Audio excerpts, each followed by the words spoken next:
Welcome students. आज भी आपका मेरे ख्याल से ये 80 या 81वें नंबर का अप्रोक्सीमेटली सेशन होगा ये।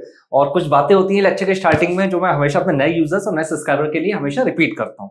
ठीक है, बस उसमें 2 से 3 मिनट लगते हैं। देखिए, पहली बात, ये जो सीरीज आपकी डिजाइन कर रखी है, सीरीज हमारे जो डिजाइन में कर रही है, मेन मकसद हमारा इसमें ये है कि हमने 60% क्वेश्चन बेटा न्यूमेरिकल्स रखे हैं और 40% क्वेश्चन थ्योरेटिकल रखे हैं। अब इसके पीछे का रीजन क्या है? इसके पीछे एक रीजन है कि देखिए, अगर आप एसएससी जेईई के एग्जाम की बात कर लेते हैं, या फिर हम UPPCL Uttar Pradesh power corporation limited की बात कर लेते हैं, या फिर यूपी आरएनबीएल उत्तर प्रदेश राज्य विद्युत निगम लिमिटेड की बात कर लेते हैं, या फिर हम सीएसईबी हो गया, वो छत्तीसगढ़ स्टेट इलेक्ट्रिसिटी बोर्ड हो गया, कोल इंडिया लिमिटेड हो गया, या फिर बहुत सारे वेरियस जूनियर इंजीनियर के या असिस्टेंट इंजीनियर के एग्जाम की अगर बात करें, तो अगर आप बेटा एसएससी जेईई का एग्जाम देखो और उसके पिछले 5 साल के पेपर देखो, तो एक स्टडी निकल के आएगी, एनालिसिस निकल के आएगी कि लगभग अप्रोक्सीमेटली 60% पेपर का वेटेज न्यूमेरिकल बेसिस है, 40% थ्योरेटिकल बेसिस है। असिस्टेंट इंजीनियर के एग्जाम के एनालिसिस करेंगे तो वहां पे हाँ, मे बी पॉसिबल न्यूमेरिकल का पोर्शन थोड़ा सा बढ़ जाएगा। लेकिन एक बात कंफर्म है कि बिना थ्योरी के एग्जाम नहीं निकल सकता। जितना इंपॉर्टेंट न्यूमेरिकल है उतना ही इंपॉर्टेंट बेटा आपका थ्योरी वाला पार्ट भी है। आप लोगों की टेंडेंसी क्या होती है, न्यूमेरिकल में बहुत ज्यादा कंसंट्रेट करते हो, लेकिन थ्योरी पर उतना ज्यादा कंसंट्रेट नहीं करते हो। सही, तो इसीलिए हमने यहाँ पे 60% अपने न्यूमेरिकल्स रखे हैं और कोशिश करिए 40% हमारी थ्योरी हो। ठीक है, दूसरा पॉइंट क्या है कि अगर आपने एग्जाम पेपर की बात करते हो तो बेसिक इसमें बेसिक सी बात है कि क्वेश्चन का नेचर होता है। अभी देखो, समझो बात को, 180 मिनट का पेपर है, 200 क्वेश्चन करने हैं, यानी एक क्वेश्चन के लिए बेटा आपको कितना टाइम मिलेगा? मेरे ख्याल से एक क्वेश्चन के लिए 50 से 55 सेकंड मिल रहा है। तो ऐसा तो है नहीं कि सारे क्वेश्चन 50 से 55 सेकंड में होंगे। क्वेश्चन में कहानी क्या है कि कुछ क्वेश्चन आपके 10 से 15 सेकंड में हो सकते हैं, कुछ क्वेश्चन 30 सेकंड में हो सकते हैं, कुछ क्वेश्चन बेटा आपके 60 सेकंड में हो सकते हैं, कुछ क्वेश्चन आपके 90 सेकंड में हो सकते हैं, कुछ क्वेश्चन आपके 120 सेकंड में हो सकते हैं, 150 सेकंड में भी हो सकते हैं। ठीक है, तो आप लोगों की टेंडेंसी क्या है, जो कंसेप्चुअल प्रॉब्लम है, टिपिकल प्रॉब्लम है, उसे बहुत ज्यादा कंसंट्रेट करोगे, अच्छी बात है, करनी चाहिए। लेकिन जो 10 से 15 सेकंड वाले बिल्कुल आसान क्वेश्चन होते हैं, उस पर बिल्कुल भी ध्यान नहीं देते हो, और एंड ऑफ द एग्जाम वही जो क्वेश्चन होते हैं वही आप, उसी की वजह से आपका एग्जाम क्लियर होता है। ठीक है, तो यहां पे जो हमने रेंज रखी है अपनी क्वेश्चंस की, हमने इलेक्ट्रिकल इंजीनियरिंग का सबसे आसान क्वेश्चन भी इसमें इंक्लूड करा है। सही है, हमने इलेक्ट्रिकल इंजीनियरिंग का सबसे टिपिकल क्वेश्चन भी इंक्लूड करा है। लेकिन गेट के जो पिछले रिसेंटली 1-2-3 साल और ईएससी सर्विसेज के 1-2-3 साल, लास्ट 1-2-3 साल, वो क्वेश्चन इंक्लूड नहीं करें। क्यों नहीं करें? क्योंकि उनका कोई भी मतलब नहीं है आपके junior engineer, assistant engineer exam के लिए। ठीक है, उसके लिए अलग हमारा जैनिक चैनल है, उस पर सारी चीजें अपलोड होती हैं अगर आपको गेट के रिगार्डिंग जानना है। ये आपका प्योरली जेईई और असिस्टेंट इंजीनियर के लिए सीरीज है।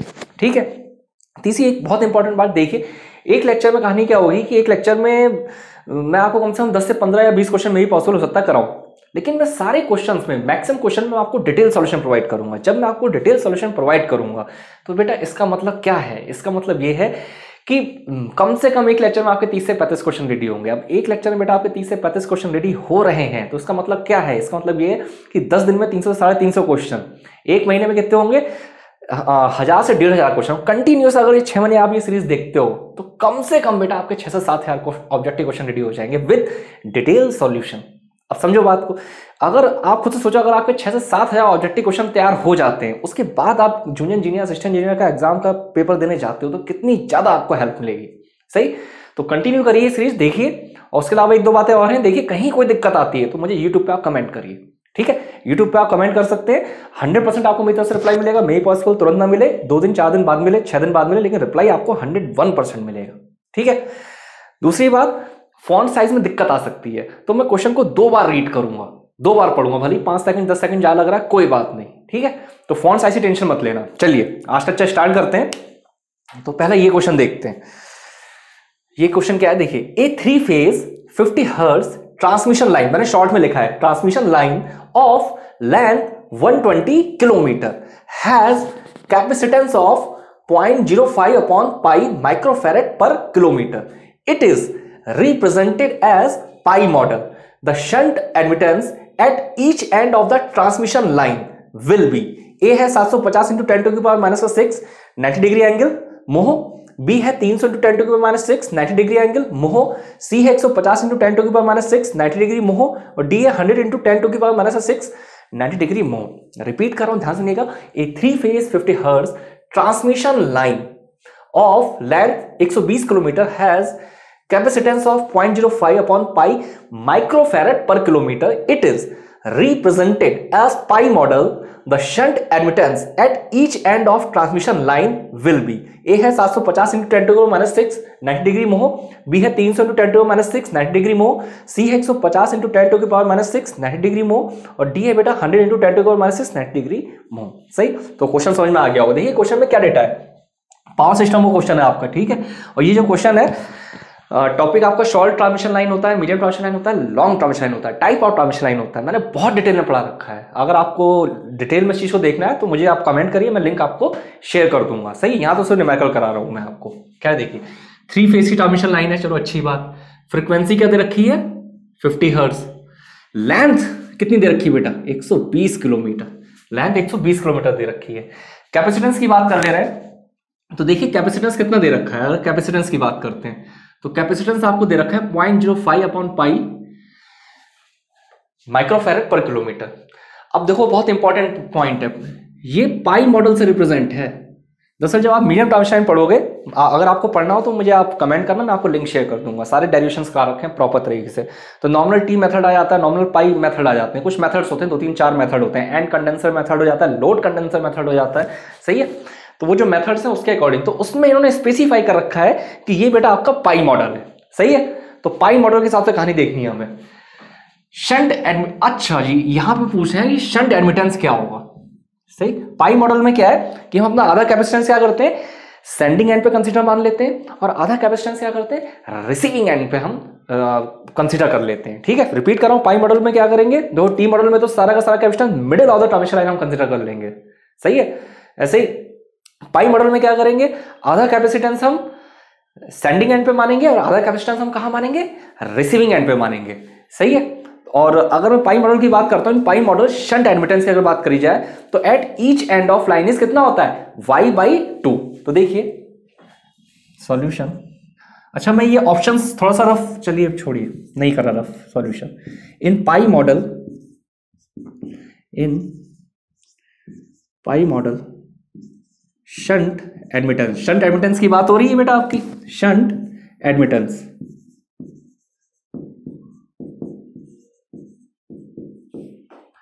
is considered as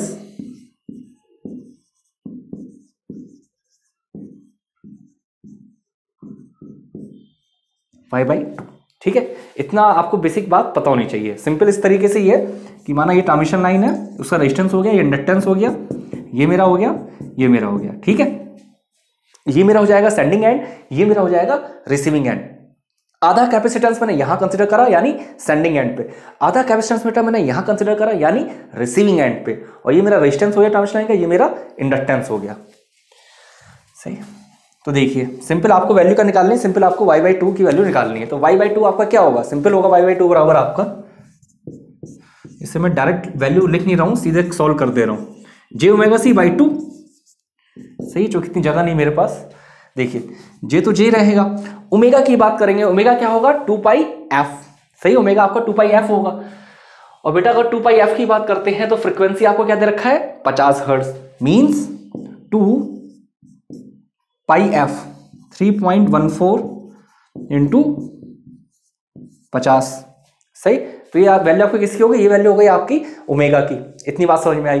अब मैं बात कर ले रहा हूं सी की। सही, कैपेसिटेंस कितना दे रखा है, 0.05 अपॉन पाई, तो इंटू 0.05 अपॉन पाई। अच्छा यहाँ पे चीज ऑब्जर्व करो, माइक्रोफैरेड में दे रखा है, तो माइक्रोफैरेड का मतलब क्या है, फैरेड में कन्वर्ट करोगे क्या करोगे, 10⁻⁻⁶। ठीक है, और एक बात और देखो बेटा, ये आपको पर किलोमीटर दे रखा है, और आपकी ट्रांसमिशन लाइन की लेंथ कितनी है, यहाँ पे ट्रांसमिशन लाइन की आपकी लेंथ है 120 किलोमीटर, यानी इसे 120 किलोमीटर से मल्टीप्लाई करोगे इंटू, ये बच्चे यहाँ पे मिस्टेक करते हैं, वो मल्टीप्लाई नहीं करते हैं, फिर दिक्कत आ जाती है। सही, डिवाइड बाय 2। सिंपल, आपका हो गया सवाल। यहाँ देखो 3.14 और पाई बात एक है, तो उससे आपका वो कैंसिल हो गया। ठीक है, एक बार मैं कैलसी से कैलकुलेशन कर ले रहा हूं, देखते हैं इसका आंसर आपका क्या आएगा बेटा। j into 2 into 50 into 0.05 into 120 equal to, ये आपका आ रहा है J300 इंटू 10⁻⁻⁶। जे 300 इंटू 10⁻⁻⁶ मोह। सही, लेकिन शायद ऑप्शन हमें किस में दे रखे हैं, एंगल में दे रखे हैं। सही, तो सिंपल इसका आपका आंसर क्या आ जाएगा, मैं आंसर लिखने आऊँ 300 इंटू, आप इसे कन्वर्ट कर लेना 300 इंटू 10⁻⁶ मोह। सही है, 300, इसका बी वाला ऑप्शन आपका करेक्ट होगा, 300 इंटू 10⁻⁻⁶ 90 डिग्री मोह। ठीक है, तो ये क्वेश्चन आपका बेटा हो गया। तो इस क्वेश्चन में ऐसा कुछ खास नहीं था, सिंपल बस एक कंसेप्ट था। अब देखो ये सवाल किस कैटेगरी में आएगा, ये सवाल आपका सिंपली आ जाएगा 5 या 10 सेकंड वाली कैटेगरी में। ठीक है, 5 या 10 सेकंड वाली कैटेगरी में आपका क्वेश्चन आएगा। और यहां इस सवाल को सॉल्व करने के लिए कोई रॉकेट साइंस नहीं चाहिए था। अगर आपने ट्रांसमिशन लाइन के, मीडियम ट्रांसमिशन लाइन के तीनों टाइप डिटेल में पढ़ रखे हैं तो आपके लिए बहुत आसान सवाल है। अगर आपने नहीं पढ़ रखे हैं तब आपके लिए बहुत दिक्कत वाली बात है। सही है, चलिए नेक्स्ट क्वेश्चन देखते हैं। नेक्स्ट क्वेश्चन क्या है, DS is the GMR of each subconductor of a 4 subconductor bundle conductors and small d is bundle spacing.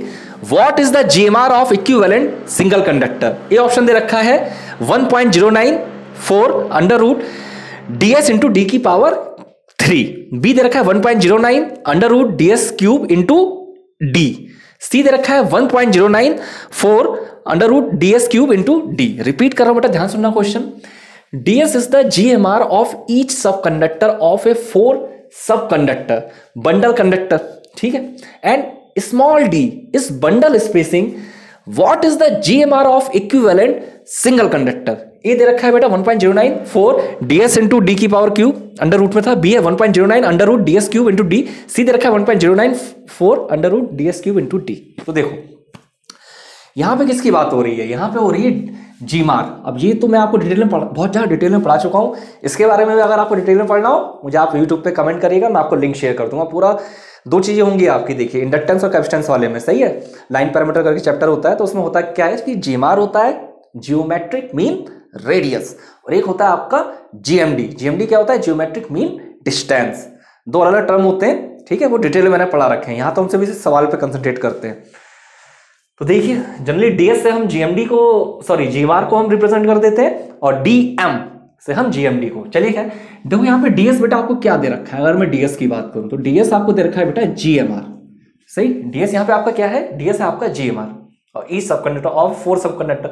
अब देखिए 4 सब कंडक्टर की बात हो रही है तो सिंपली आप क्या बोल सकते हो, बहुत ज्यादा थ्योरी तो नहीं लिखा रहा, ये सिंपल। ठीक है, अब यहां देखिए इसके लिए जो सेल्फ GMR दे रखा है वो क्या दे रखा है DS, और ये डिस्टेंस आपको क्या दे रखी है D। ठीक, ये डिस्टेंस क्या दे रखी है D, ये डिस्टेंस क्या दे रखी है D, ये डिस्टेंस क्या दे रखी है D, और ये बेटा स्मॉल d है। ये बेटा कैलकुलेट कर लो, ये आपकी सॉल्व होकर क्या आएगी भाई, कैसे आएगी ये आपकी सॉल्व होकर सिंपल आ जाएगी d² प्लस d²। सही, यानी अंडर रूट 2d²। सही, यानी इसे मैं क्या बोल सकता हूं, ये आपकी जो ये आपकी सॉल्व क्या आएगी, ये आपकी सिंपल हो जाएगी अंडर रूट 2d। ठीक है ना, तो ये वैल्यू क्या आ जाएगी अंडर रूट 2d।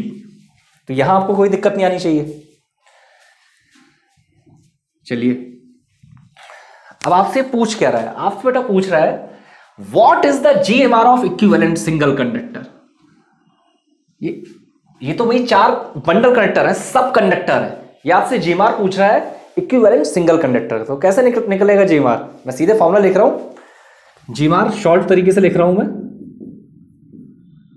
भाई। 4 कॉम्बिनेशन बनेंगे, 1 2 3 4। कितने कॉम्बिनेशन बनेंगे 4, तो यहां 4 आ जाएगा, या फिर पावर 1/4 होती, बात एक ही है। ठीक है, अब देखिए इसकी बात कर रहा हूं, तो ये हो गया आपका DS। ठीक, ये डिस्टेंस D, ये डिस्टेंस D, और ये डिस्टेंस बेटा आपकी क्या होगी, ये डिस्टेंस हमने आपकी कैलकुलेट करी है, ये डिस्टेंस है आपकी √2 इंटू D, √2 इंटू D। सही, देखिए तरीका क्या होता है, तरीका सॉल्व करने का ये होता है कि हमने इसे लिया, समझो जरा बात को, इसके सारे पॉसिबल कॉम्बिनेशन लिख दिया उठा के, मल्टीप्लाई बाय, फिर हमने इसे लिया, इसके सारे पॉसिबल कॉम्बिनेशन लिख दिए डिस्टेंस के, फिर हमने इसे लिया, इसके हमने सारे पॉसिबल कॉम्बिनेशन ऑफ डिस्टेंस लिख दिए, फिर हमने उसे उठाया, इसके सारे पॉसिबल कॉम्बिनेशन ऑफ डिस्टेंसेस लिख दिए, आइदर जीएमडी और जीएमआर। सही। और अंदर जितनी भी टर्म्स आ रही हैं भाई, इसकी 4, इसकी 4, इसकी 4, इसकी 4, यानी कितनी टर्म्स आएंगी अंदर? 16 टर्म्स आएंगी, 16 टर्म्स आएंगी। तो यानी जो बाहर पावर आएगा, आपने 16 टर्म लिखी, ये आ जाएगा आपका 1/16। सही है। इस तरीके से होता है पूरा डिटेल में, लेकिन यहां डिटेल में नहीं बता रहा हूं, यहां शॉर्टकट तरीके से बता रहा हूं। आप मुझे बोलना तो यूट्यूब वाला लिंक में आपको कमेंट कर वो शेयर कर दूंगा। ठीक है। अब यहां देखिए, यहां क्या करते हैं, यहां देखिए √2 है। ठीक है। तो √2 की बात करता हूं, तो अक्सर अगर मैं बाहर ले जाता हूं, सही से बाहर ले आता हूं, तो ये क्या हो जाएगा? 2 की पावर 1/8। सही। 2 की पावर 1/8 1/8 हो जाएगा।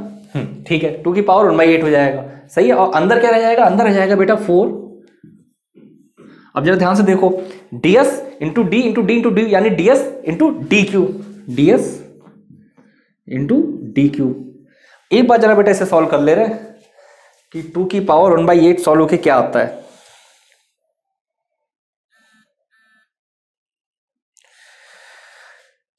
टू की पावर 1/8 इक्वल टू 1.09। ये आपका आएगा 1.09 1.09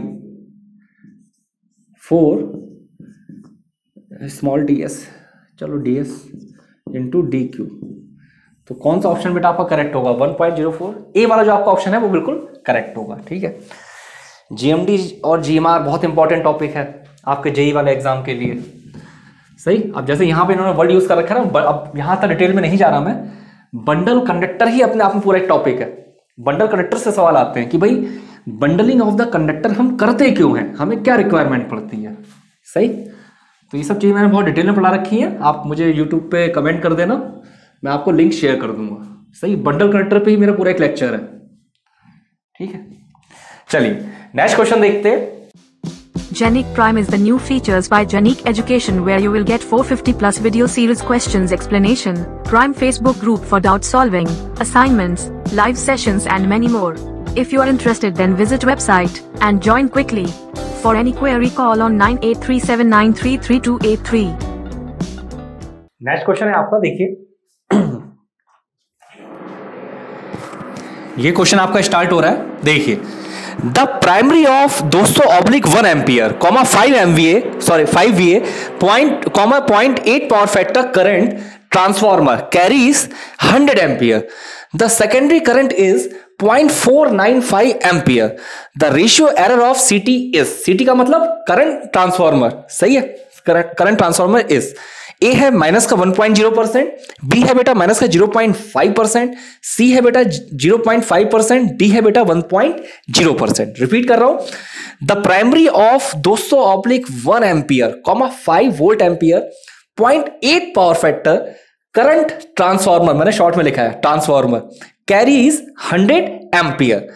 the secondary current is 0.495 ampere. The ratio error of सीटी यानी करंट ट्रांसफॉर्मर इज, ए है माइनस का 1.0%, बी है माइनस का 0.5%, सी है 0.5%, डी है 1.0%। ठीक है। तो देखिए यहां प्राइमरी की बात कर रहे हैं, वो आपको 200/1 एम्पियर दे रखा है, चलो ठीक है। ये आपकी रेटिंग दे रखी है, ये बेटा पावर फैक्टर दे रखा है 0.8, करंट कितनी है? करंट है करंट ट्रांसफॉर्मर की 100 एम्पियर। और सेकेंडरी करंट क्या है बेटा? सेकेंडरी करंट है बेटा आपकी 0.495 एम्पियर। और पूछ क्या रहा है बेटा आपसे? पूछ रहा है आपसे रेशियो एरर, कि भाई रेशियो एरर क्या होगी।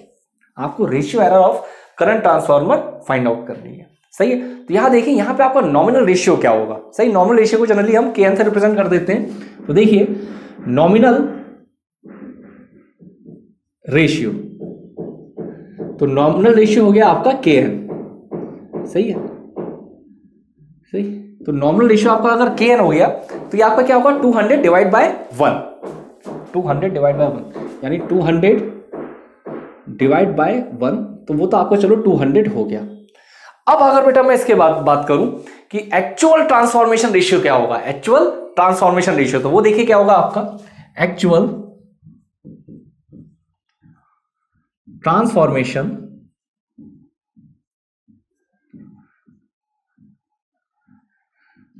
रेशियो। तो तो बेटा जो आपका एक्चुअल ट्रांसफॉर्मेशन रेशियो होगा वो सिंपल होगा IP upon IS।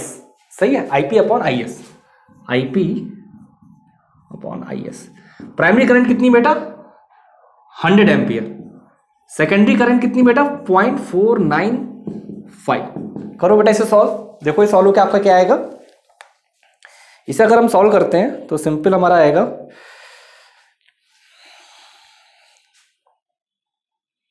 100 divide by 0.495 equal to 202.02, 202.02। ये आपका आएगा 202.02। सही, ये आपका एक्चुअल ट्रांसफॉर्मेशन रेशियो आ जाएगा। ठीक है, और मुझे निकालना क्या है बेटा, मुझे निकालना है रेशियो एरर। रेशियो एरर क्या होगा, नॉमिनल रेशियो माइनस का actual ratio divide by actual ratio. तो देखिए रेशियो एरर होगी आपकी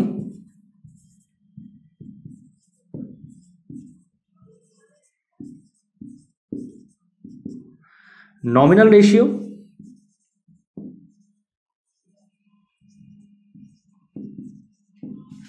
माइनस का एक्चुअल रेशियो और बेटा परसेंटेज में डिवाइड बाय एक्चुअल रेशियो।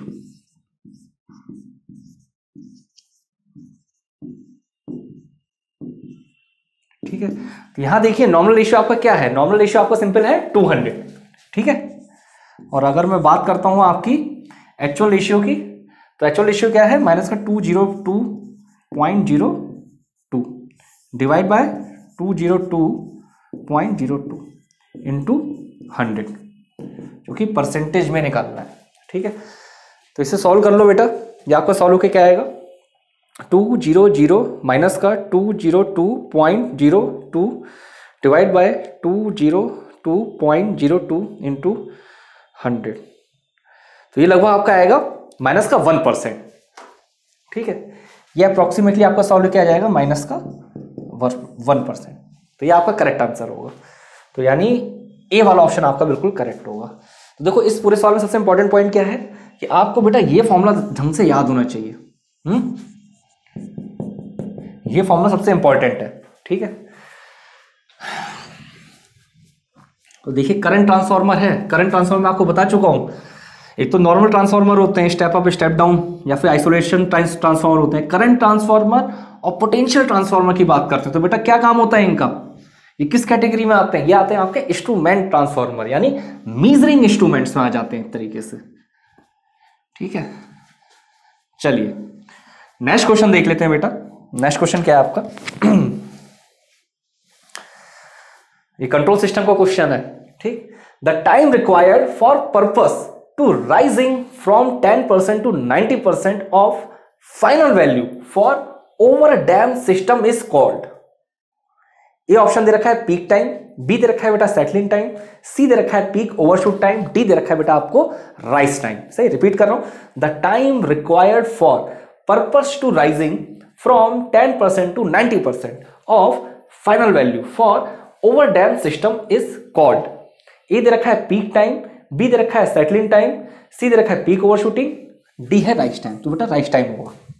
ठीक है, और यहां पे मैं चलिए जो और चीजें आपकी लिखी हुई हैं, जैसे पीक टाइम लिखा हुआ है, सेटलिंग टाइम लिखा है, ओवरशूट टाइम लिखा है, इसी डेफिनेशन भी बता देता हूं, वो भी आपका एग्जाम में क्वेश्चंस आ सकते हैं। सही है, क्योंकि थोड़ी थ्योरी बताना जरूरी है, सिर्फ टिक लगा के आगे बढ़ने का फायदा नहीं है। सही, तो देखिए पीक टाइम की डेफिनेशन आपकी क्या होती है। मैं बेसिक डेफिनेशन लिख रहा हूं, डिटेल में नहीं जा रहा हूं, लेकिन बेसिक डेफिनेशन हर बच्चे को पता होनी चाहिए, जेई के लिए एटलीस्ट, जूनियर इंजीनियर एग्जाम के लिए। बेसिकली पीक टाइम की डेफिनेशन क्या होती है, time taken by response to reach from 0 to peak value is called peak time. सही है, time taken by response to reach, time taken by response, time taken by response to reach from 0 value to peak value, time taken by response to reach from 0 value to peak value is called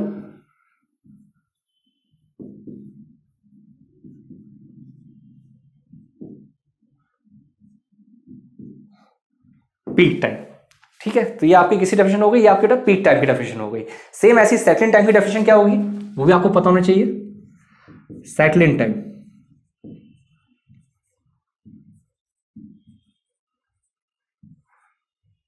अगर मैं settling time की definition की बात करता हूं, ये क्या होता है, it is the time required by response to rise, it is, फिर से रिपीट कर रहा हूं, कॉल आ गई थी, sorry. Settling time, settling time की डेफिनेशन क्या होती है, इट इज टाइम रिक्वायर्ड, सही है, it is time required by response to rise 2 to 5% या फिर to rise and reach tolerance band, और टॉलरेंस बैंड कितना होगा, 2 से 5% का। ठीक है, ये आपका क्या होता है बेटा, settling time. It is time required by response, it is time required by response, it is time required by response, it is time required by response, और कहां तक रीच करना है इसे, टॉलरेंस बैंड। टॉलरेंस बैंड होता है आपका response to rise and reach tolerance band by response and rise to the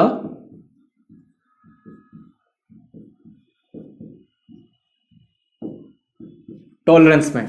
सही, ये आपका होता है बेटा सेटलिंग टाइम। और जनरली अगर मैं सेटलिंग टाइम की बात करूं, वो सॉरी सेटलिंग टाइम नहीं, टॉलरेंस बैंड की बात करूं, तो ये आपको लगभग 2 से 5%, 2% से 5%। ठीक है, तो ये आपकी डेफिनेशन होगी सेकंड टाइम की। एक आपकी बेटा और डेफिनेशन जिसमें थी, टर्म ब्लू यूज था आपका, वो क्या था आपका, पीक ओवरशूट। तो बेटा पीक ओवरशूट क्या होता है वो देखिए, अगर मैं पीक ओवरशूट की बात करता हूं, तो बेसिकली आपका पीक ओवरशूट क्या होता है, पीक ओवरशूट होता है, it is the normalised difference between steady state output and first peak of time response. सही, it is normalised difference, it is normalised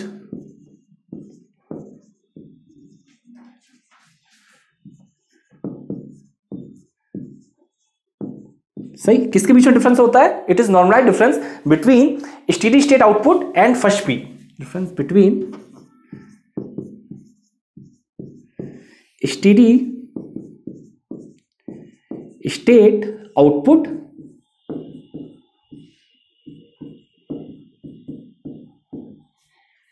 steady state output और फर्स्ट पीक को, जो आपका रिस्पॉन्स जो आपका फर्स्ट पीक होता है, सही है, and first peak of time response and first peak of time response. ठीक है, तो बिल्कुल बेसिक डेफिनेशंस की जो आपको पता होनी चाहिए। सही, इसी वजह से मैंने डेफिनेशंस लिख दी आपकी, जो आपके लिए बहुत इंपॉर्टेंट है। सही, तो काफी बच्चे कहते हैं सर आप कंट्रोल सिस्टम को इंक्लूड नहीं कर रहे हो, तो एसएससी जेईई वाले एग्जाम में इतना कंट्रोल सिस्टम नहीं आता। सही है, जो कि सिलेबस में मेंशन नहीं है, बिल्कुल टू द पॉइंट आ तो जाता है एक आध क्वेश्चन, लेकिन और जो जूनियर इंजीनियर का एग्जाम है, स्टेट लेवल के एग्जाम है, वहां आते हैं बेटा कंट्रोल के क्वेश्चन। ठीक है, चलिए नेक्स्ट क्वेश्चन देखते हैं। नेक्स्ट क्वेश्चन देखते हैं, पहले यहां मैंने बेटा 3-4 क्वेश्चन लिख रखे हैं आपके। पहला क्वेश्चन, दूसरा question, third question, fourth question और लास्ट क्वेश्चन। चलिए ये क्वेश्चन देखते हैं, पहले ये क्वेश्चन देख ले रहे हैं। देखिए, ए ट्रांसफॉर्मर, ये मैंने ट्रांसफॉर्मर की जगह ट्रांसफॉर्मर शॉर्ट में लिखा है, सही है। A transformer with output of 250 kVA at 3300 volts has 10 turns on its primary winding and 100 turns on secondary winding. मैंने WDG लिखा है, WINDING winding. What will be primary rated voltage of transformer? ए है आपका 33,000 वोल्ट, बी है 1650 volt, सी है 330 volt, D है 1500 volt. Repeat कर रहा हूं, a transformer with output of 250 kVA at 3300 volts has 10 turns on its primary winding and 100 turns on secondary winding. What will be primary rated volt of transformer? A है 33,000 volt, B है 1650 volt, C है 330 volt और D है 1500 volt. तो देखिए सवाल में बेटा न्यूमेरिकल में आपको क्या डेटा है, ट्रांसफॉर्मर है आपका। अगर मैं इसके आउटपुट की बात करते हैं, ठीक है, अगर इसका आउटपुट की बात करते हैं तो आउटपुट कितना है इसका बेटा 250 kVA। ठीक है, आउटपुट आपका 250 kVA है एट 3300 वोल्ट, एट 3300 वोल्ट। चलो ठीक है भाई, सही। इसके प्राइमरी साइड में कितने टर्न्स है? प्राइमरी साइड में बेटा टर्न्स है 10। और अगर मैं सेकेंडरी वाइंडिंग की बात करूं तो सेकेंडरी वाइंडिंग में कितने टर्न्स है? 100। सही है। अब ये इस केस में पूछ रहा है कि what will be primary rated voltage, what will be primary rated voltage. सही। तो सिंपल सवाल है, कोई ऐसा खास सवाल नहीं है, लेकिन ये इस टाइप के सवाल आपके एग्जाम में आते हैं। तो देखिए ट्रांसफॉर्मेशन रेशियो की बात करूं, अगर बेटा ट्रांसफॉर्मेशन रेशियो की बात करते हैं तो देखिए ट्रांसफॉर्मेशन रेशियो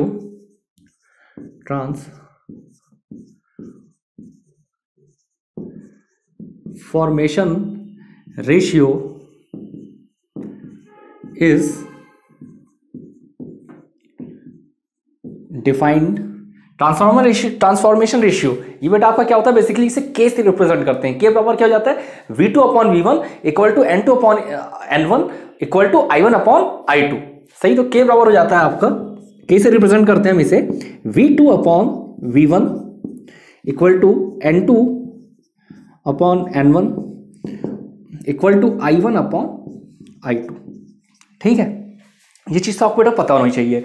अब यहां पे देखिए, अगर मैं सेकेंडरी वाइंडिंग की बात करूं या फिर सेकेंडरी वाइंडिंग के टर्न्स की बात करूं तो वो आपको N2 कितना गिवन है? वो आपको गिवन है बेटा 100। तो देखिए secondary winding turns, secondary winding turns वो आपको बेटा गिवन है 100। सेम इसी तरीके से अगर बेटा मैं प्राइमरी वाइंडिंग के टर्न की बात करता हूं तो प्राइमरी वाइंडिंग टर्न्स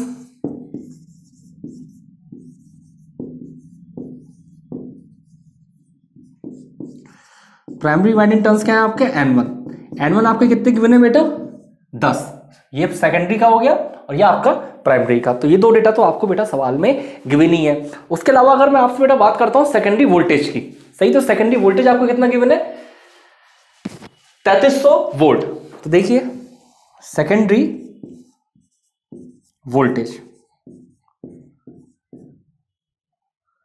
आउटपुट है ना ये आपका,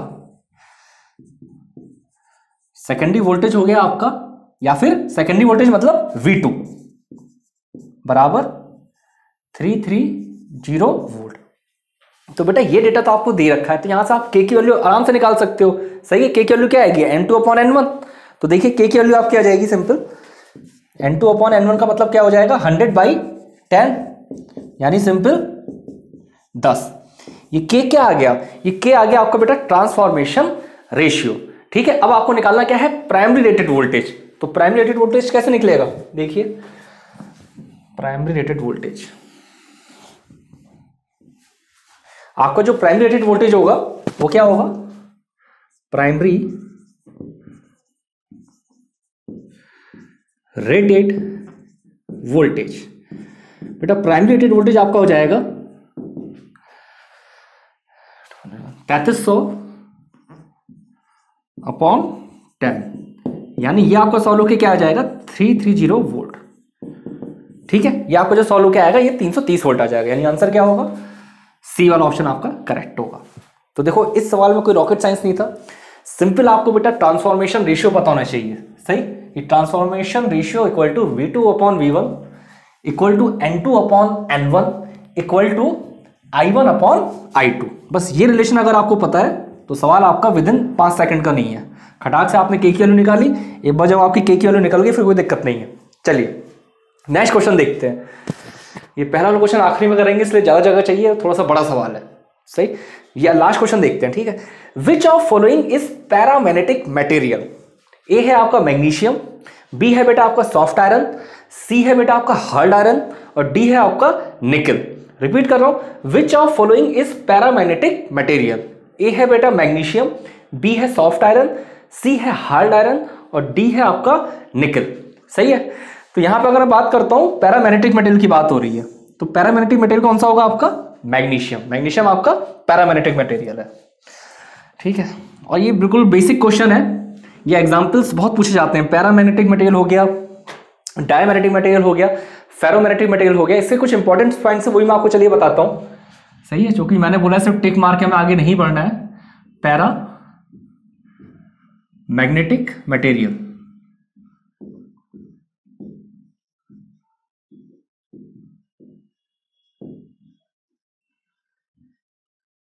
चलिए पैरामैग्नेटिक मटेरियल की अगर बात करते हैं तो देखिए इसमें कुछ प्रॉपर्टी होती है ससेप्टिबिलिटी वाली, आपको बात बताता हूं। Small comma positive susceptibility to magnetic field, small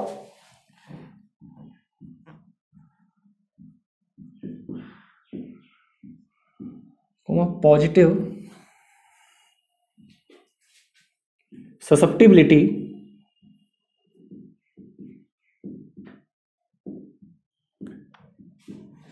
to magnetic field.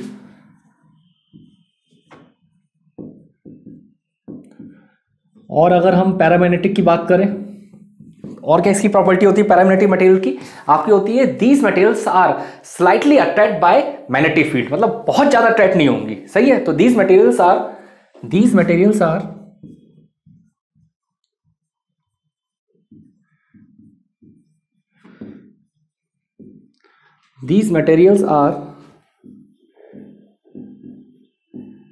slightly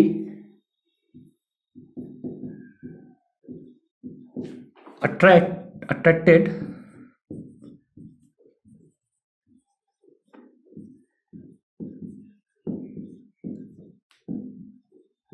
bye magnetic field. ठीक है, तो ये भी इंपॉर्टेंट प्रॉपर्टी है। उसके अलावा अगर मैं आपकी बात करता हूँ एग्जाम्पल क्या होता है, एग्जाम्पल होता है आपका मैग्नीशियम हो गया, या फिर मोलिब्डेनम हो गया, या फिर आपका लिथियम हो गया, या फिर आपका टैंटलम हो गया। सही, एग्जाम्पल लिख दे रहा हूं, मैग्नीशियम हो गया, स्पेलिंग थोड़ी सी गड़बड़ हो सकती है, देख लीजिएगा आप। मैग्नीशियम,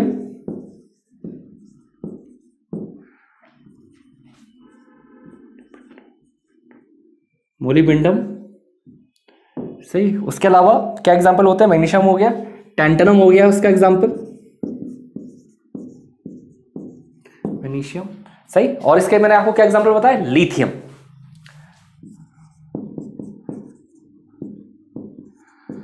तो देखो ये जितने पॉइंट्स देखे सारे के सारे पॉइंट्स आपके ऑब्जेक्टिव के पॉइंट ऑफ व्यू से इंपॉर्टेंट है। सही, तो ये पैरामैग्नेटिक मटेरियल की बात हो गई। चलिए फेरो और डायक भी देख लेते हैं, उसमें 2 मिनट और लगेगा, लेकिन आपके नोट्स अच्छे बन जाएंगे। सही है, दूसरी किस मटेरियल की बात कर लेते हैं, फेरोमैग्नेटिक मटेरियल की। तो देखिए फेरो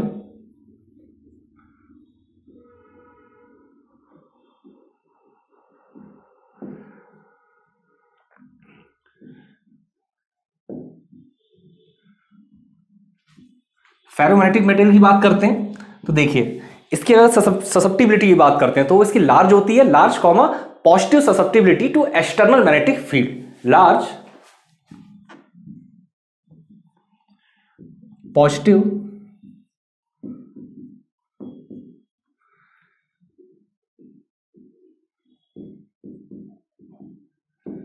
ससेप्टिबिलिटी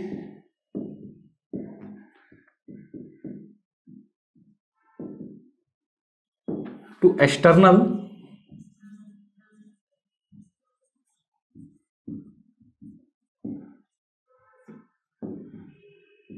मैग्नेटिक फील्ड। ठीक है, उसके अलावा अगर मैं अट्रैक्ट की बात करता हूं, सही, तो they exhibit strong attraction to the magnetic field, यानी मैग्नेटिक फील्ड की तरफ स्ट्रॉन्ग अट्रैक्शन होता है। सही, दे एग्जिबिट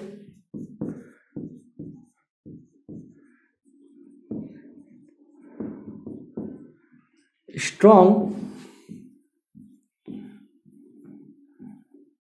अट्रैक्शन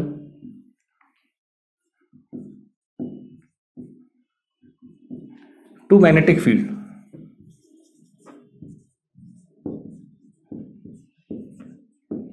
और बेटा इसके एग्जाम्पल की अगर बात करें तो आपके इसका एग्जाम्पल क्या है, इसके जो एग्जाम्पल होते हैं सिंपल आयरन हो गया, निकल हो गया, कोबाल्ट हो गया, ये इसका एग्जाम्पल है। आयरन,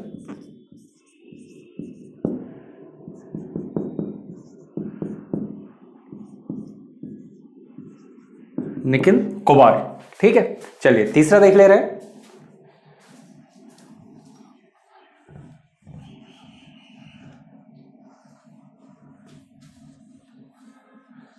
एक आपका और टाइप बचता है, वो बचता है आपका डायमैग्नेटिक मटेरियल, वो भी देख लेते हैं। चलिए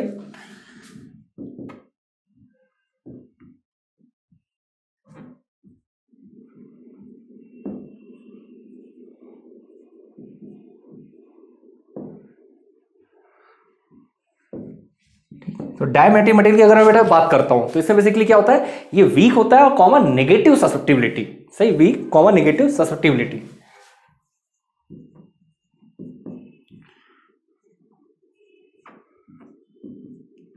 दरअसल ससेप्टिबिलिटी पे क्वेश्चन पूछे जाते हैं।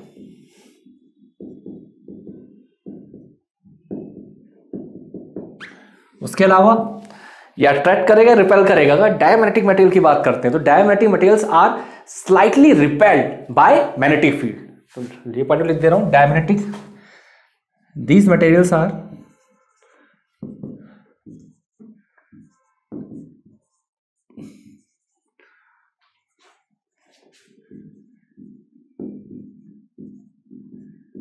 slightly repelled by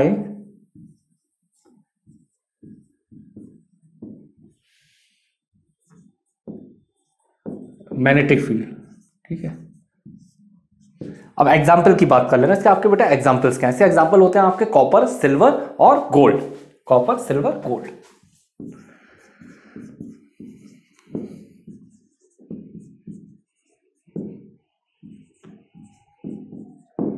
ठीक, चलिए ये क्वेश्चन हो गया आपका। क्वेश्चन तो छोटा ही सा था, 1 सेकंड में हो गया था, लेकिन थोड़ा सा मैंने आपको एडिशनल बातें बताई। चलिए नेक्स्ट क्वेश्चन देखते हैं इसके बाद।